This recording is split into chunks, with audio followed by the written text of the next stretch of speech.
think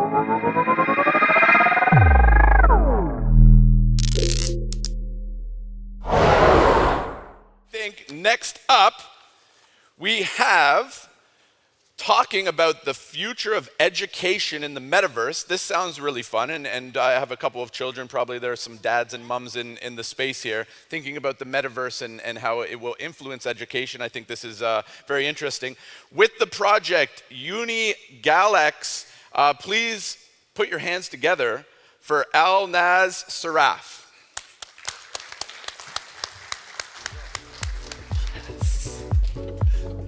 Hi everybody, I hope everyone is having a fantastic time.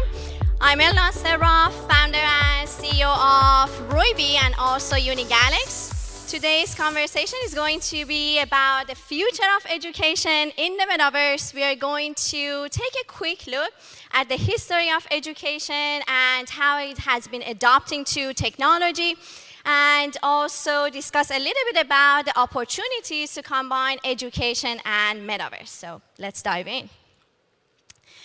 A little bit background about me and what we've been doing so far. I've been in tech and education over the past 15 years. I know it's a long time.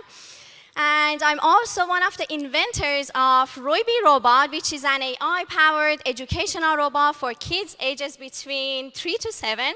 That's the first company we started a couple of years ago. We launched our product into the market in May 2020.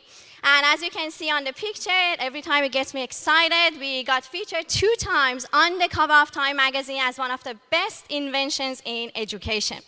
Also, we won the World Economic Forum Smart Toy Award in 2021. The product has been in the market in major retail stores and online. So many kids, parents, educators have been actually using our product.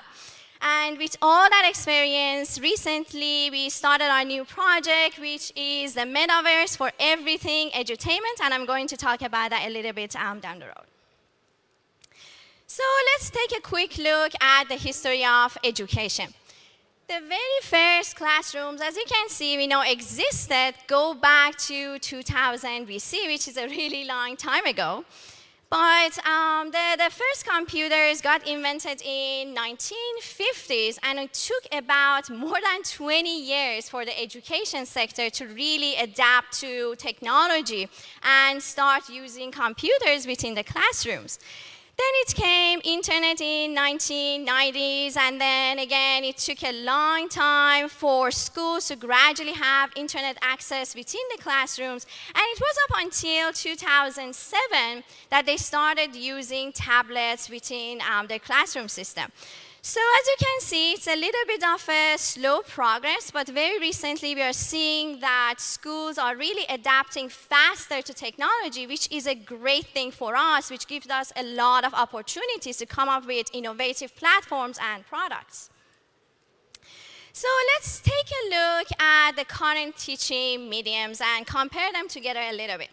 I'm sure everybody is familiar with the classroom, learning settings. Everybody has been in the classroom, you've experienced it. The completion rate is about 80% unless people drop out of the school, but the retention rate is about 8 to 10%. The whole classroom system, the programs really depends on the teacher. And the problem is the students don't have a lot of control over the programs, but the good thing about the classroom learning is it is highly interactive because the kids interact or students interact with each other and with the teacher. Second, we have online learning. I'm sure everybody is familiar with it. With the pandemic, a lot of people moved towards online learning. But unfortunately, the completion rate of online learning material is only about 15%, which is really low. Retention rate about 25 to 60%, and it really depends on the student's self-motivation. Sometimes you cannot find quality programs, and also, sometimes it gets really boring for the students to progress by themselves, and there is a lot less interaction.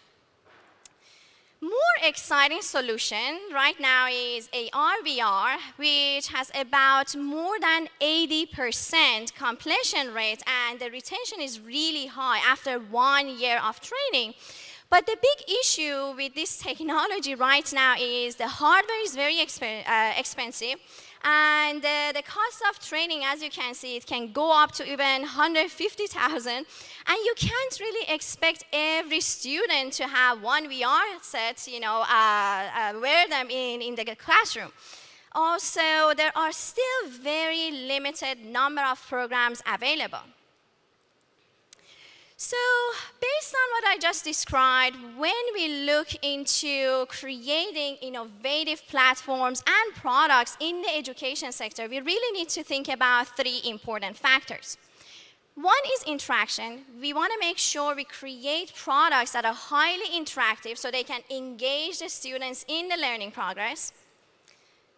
Second is we need to make sure both students and teachers, they have control over the programs, over the platform, makes it really exciting for them to interact. And then third, and I think this one is really important in the education sector, is the cost. So let's take a very quick look at what we've just talked about. Within the classroom settings, we have low control, high interactivity, and sometimes high cost because it takes a long time for students to finish the programs. And then we have online learning. It has high control, low interactivity, and low cost. The best one so far is AR/VR. It has high interactivity, high control, but the cost is also really high. So how do we have our cake and eat it too? As I mentioned previously, we need to create programs that are highly controllable for both students and teachers and also creators. That part is really, really important. So you need to make sure you create tools for them to have more control over programs that they create. Highly interactive because, again, as I mentioned, when students learn online, we need to make sure that the programs are highly interactive so they get motivated to continue learning. And third one, which is again very, very important in the education industry, is to create programs, platforms, and solutions that are affordable for students all over the world. So you may ask, why do I qualify to talk about this? We actually tried this with our educational robot, so I can tell you a little bit story about it. You can see in the picture, we launched our tiny robot within the classroom settings and also in the home environment. When we were building our product, our goal was to create a highly interactive product or robot to interact with children, to engage them. And then we created this AI robot, and we also put it in tests. And through the focus group, we found that the interaction of children increased by 84%. They really enjoy talking with the AI robot. We made it really affordable within the education industry. It's about $150, so it's pretty affordable for schools and students. But the problem with this is, we always wanted to create a platform to be highly scalable, but unfortunately, this is not as scalable as we wanted to. So what we've been doing over the past 2 years in terms of research and development is to gradually move from purely hardware solution to a SaaS solution and also increase the audience range and create a platform that we can reach people anywhere around the world. And that's when our metaverse UniGalaxy was born. UniGalaxy is an immersive learning experience for both creators and students. So imagine now, with all the capabilities that we have, Let's say a student wants to learn about dinosaurs. They can just easily walk around the metaverse. They can really see real things. We could also utilize AI, for example, to analyze fossils. They don't need to go to another country to learn about this. Or even space. Now we have a lot of information. We can create content that look really real, exactly like you're walking under space. And now we hear stories about medical students that they are performing or practicing surgery within the metaverse. It actually gives them a lot of control, brings down the risk, and also brings down the cost. So how does our platform work? First of all, we are so far the first metaverse really focusing on education and entertainment. How this is going to work is we are going to work with content creators and also educators to bring their Web 2 content into Web 3.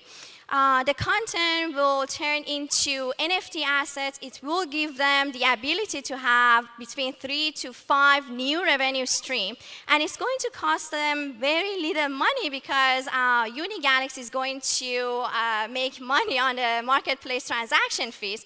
So we provide all the tools and resources for content creators to easily create their content onto our platform. We are also giving them planet NFTs because UniGalaxy is a universe of multiple galaxies that institutions and content creators can come on board and create their own world within our galaxy.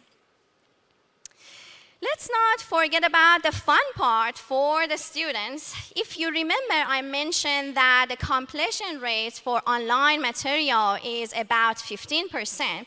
And one of the big reasons is there is no good incentives or rewarding solution available for them to get them excited. The education category is going to be over 1 trillion in the next 5 to 8 years. So there's a huge potential here. And what we do is we actually incentivize students and give them our Learn token for their progress on our platform. So technically, if you think about it, we pay the students for their attention. We also create proof of skills and also authentication on the platform. Think about it, nowadays, anybody with camera and microphone can really create content, but that doesn't mean all of them are quality content. So we can actually authenticate them, we can select specific content creators and bring their programs onto the blockchain platform. With a lot of advanced technology, especially even 5G technology, much higher internet access all around the world, we are creating an education hub that can reach as many people around the world, and it can be highly scalable, and there will be a lot of opportunities for creators to create games, programs for the students, and both is going to benefit the creators and the students. Let's not forget that we also need to make it fun. A lot of people, when they think about education, they think it's boring, but not really if you actually combine it with entertainment, and that's what we are really focusing on. On the picture, you can see this is one of our environment designs, and one other exciting thing that I need to mention is we are going to implement AI technology, artificial intelligence, behind some of our NFTs. So as you can see, this little guy walking could be our AI tour guide. We're going to have AI tutors. So it's going to be a lot of possibilities for also creators to create this type of NFTs, train them, and deploy them within the metaverse. You can walk around, go to different stations and pods, and learn about different materials. And of course, it's going to be a community, a platform that creators can connect and create their programs on the platform. So final thoughts here. I know you've been hearing a lot about the metaverse. That is a very new platform, new concept. Nobody really knows what's going to happen.